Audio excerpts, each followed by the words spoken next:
Yes, dore amakuru yihutirwa rero avuga mu ipe ya APR. Mu bantu Mitrovic yicariye intebe ishushe.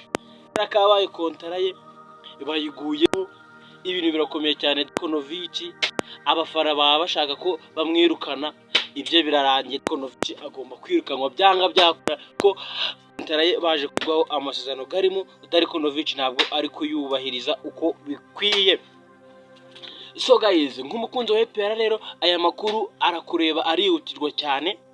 Menya aya makuru kugira ngo umenye uburyo Dikonovic yicariye intebe ishushe. Amasezerano ya Dikonovic ateye guterera. Byose byaje kuba byamenyekana ni nyuma yuko Jules Karangwa, umuyobozi umwe muri Ferwafa, yakoze kontara ya Dikonovic, yaje kuba yabitangaza.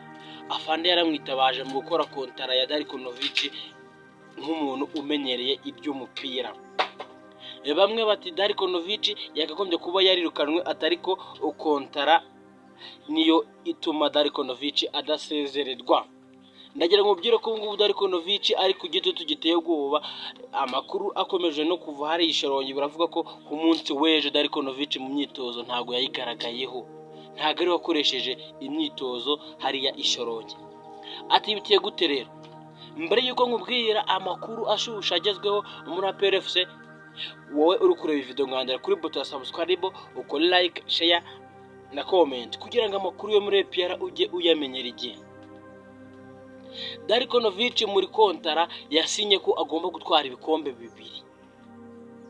Ubu bamuteze umukino bafitanye na Polisi mu gikombe cy'amahoro. Polisi iraramuka isezere Dikonovic, arahita yirukanwa nta zindi neguza. Ayo niyo makuru ahari, nizo breaking news zigezweho ku mutozo Dikonovic. Ndabizi mwagiye mubibona mu bitangazamakuru bigiye bitandukanye ndetse no ku maradiyo agiye atandukanye. Mwagiye ko umuyobozi APR FC ifitanye naramuka asezerewe akava mu gikombe cy'amahoro, tayari ibya Dikonovic birahita birangira muri APR. Reka nibwire umukunzi wa APR utari wakamenyeje aya makuru uko ariko bimeze. Dikonovic araramuka asezerewe mu gikombe cy'amahoro, barahita bamwirukana, birahita birangira, bisinye muri kontara. Abanyamakuru bagiye batandukanye bagiye bakubita akajisho bakabibona kugera nabo babyitangarije ubwabo. Abanyamakuru bamwe b'indani batunga itoroshi muri APR barangije gutangaza iyi breaking news, na Dikonovic nawe ubwe arabizi eko nasezererwa na APR FC, nande ko nasezererwa na Polisi arahita ataha. Dikonovic yakoze ikosa yo gusinyira ibikombe bibiri, yavuze ko azatwara icya shampiyona ndetse n'icy'amahoro. Ubwo urumva mu cy'amahoro niba musezerera tayari biraba byarangiye.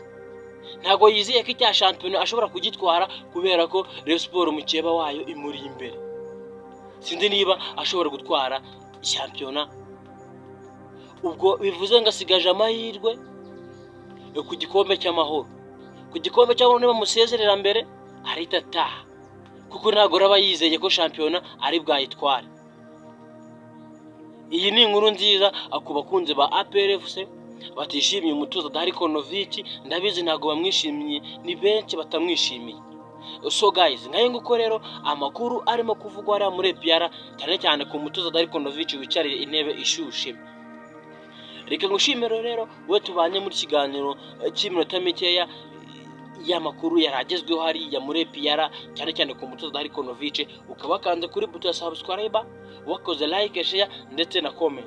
Je mwari kumwe na Pacifique, ndabashimiye cyane. Mukomeze kugira byiza aho muherereye hose, Imana barinde. Ciao ciao.